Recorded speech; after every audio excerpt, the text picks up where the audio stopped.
Romoy. Ako po si Reverend Father Joseph Elia mula sa congregation ng Order of the Missionary of the Holy Spirit under ng Simbahan ng Apostolic Catholic Church. Sa ngayon ako ay nagtuturo sa Quezon National High School at bilang guro doon. At ngayon ay merong karamdaman na nangyari sa akin na matagal ko na ring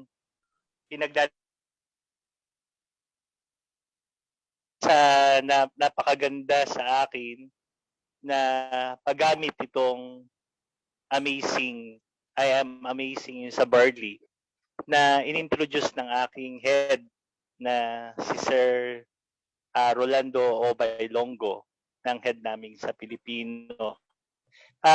Ako kasi ay dinadialysis.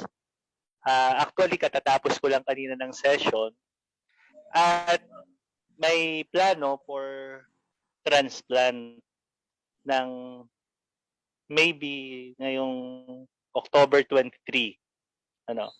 At sa aking paggamit nitong amazing Barley ito, nag-start parang July in-introduce sa akin. Kasi naalala ko yung isang doktor na ang pinakang problema naming mga dinadialysis ay ang hemoglobin. Pag bumaba kasi ang hemoglobin mo, diyan na mag-uumpisa yung pag mahihirapan kang huminga. Ayun, hanggang bumaba na yung oxygen level mo, tapos ay di goodbye na pag hindi na nakabalik.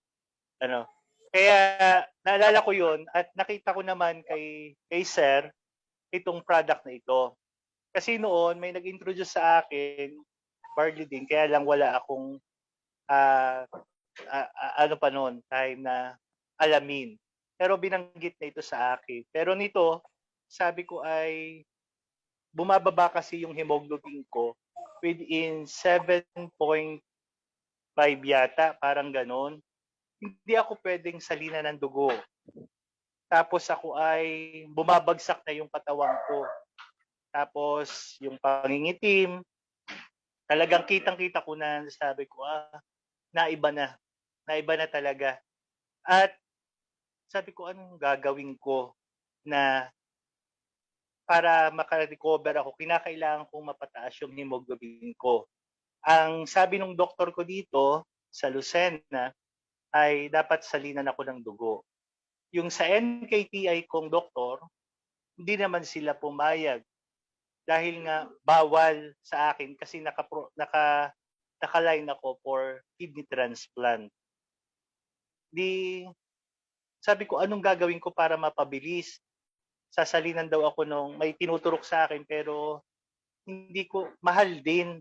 Pero hindi naman ganun kabilis daw yung tataas. Pati may reaction sa aking katawan na parang pag itinurok ay nahihilo. Hindi ko maintindihan yung pakiramdam ko. That time na nakita ko ito kay Sir Rolly, itong amazing Barley. Sabi ko, ay kailangan ko ito. Hindi na ako nag-isip pa kung ano man na naalala ko yung sinabing ito'y pagkain ng dugo, panlinis, lahat. At then, time na yon, singit ko lang na napansin ko sa katawan ko yung tiyang ko lumalaki. Lumalaki na. Sabi ko, para na rin akong buntis. Kagaya na rin ako nung mga kasama ko na naglalakihan na yung mga tiyan. Ay di napag-isip-isip ko, sabi ko dapat may ginagawa ako. Tapos hindi rin na ako pinapawisan. Tapos namamanas na lang din yung paa ko kasi nga hindi ako pinapawisan. Di paggamit ko nito, una, syempre ay hindi ko maintindihan yung lasa. Pero dahil gusto mong maging maayos ang pangangatawan mo, ay di ako ay uminom, tinitiis ko talaga yung lasa pero ngayon sanay na. Tapos ay pati wala akong ano yung ganang kumain. Alam naman ng mga kasama ko na malakas akong kumain talaga kahit ako ano, pero napansin nila na kaunti talaga. Hindi ko kayang ubusin yung isang cup na kanin. Pero yung kabiling-bili ng doktor ko, magpalakas ka. Kasi hindi kita pwedeng isalang pag hindi ka malakas. Dapat malakas ang iyong katawan at immune system. Kaya talagang tinry ko ito. Yung 1 week pa lang, nakita ko yung pala yung pag-ayos ng dumi ko. Yung sa umaga pa lang, pag inom ko, ay tatawag na talaga ang kalikasan na mga 30 minutes bago ako kumain ng umagahan, iinom na ako no'n. Talagang mga 30 minutes uli, talagang siya ay makikita mong ramdam mo na na tinatawag ka na. At unti-unti, sabi ko, dedire-diretsuhin ko na ito. Madami akong tinry na mga ganito, pero sabi ko nga sa aking boss, hindi ako hindi ako bumalik yung bumili uli para lamang isang beses lang ako gumamit. Pero ito, hindi na. Ginawa ko talaga siyang maintenance sa akin. Kasi una, yung 7.5 naging 10.5 ano nitong August. Tapos nagpakuha ulit ako after ilang weeks, naging 11.5. Last na hemoglobin ko na ay naging 12.5. Tapos napansin ko, yung kulay ko, bumabalik na. Kasi gumamit na ako nung nakita ko ay sir, yung collagen, pampaganda ng sa kulay din. Ginamit ko yun. Sabi ko, ilang ilang beses pa lang ako umiinom nito, medyo talagang na-epekto agad. Sabi ko, hindi ko pa naubos yung isang box eh. Pero yung Amazing Barley na isa, talagang twice a day, iniinom ko yun. Then, nabawasan na yung maintenance ko, lalo yung sa puso. Nabawasan siya yung magkano, yung entresto ko, dati twice a day ko iniinom maga at gabi. Nabawasan na, hindi na ako hinahapo. Kung kaunti kasing lakad ko na isang kanto, ay hingal na talaga ako. Nawala yun. Tapos bumalik uli yung pagpapawis ko, pinapawisan na ako. Tapos yung pamamana sa paa nawala. At maganda, lumiit yung tiyang ko, lumambot. Kasi sabi nung doktor ko, pag daw nagdire-diretso pa rin daw yon ay parang yung bubutasan, doon kukuhain yung tubig.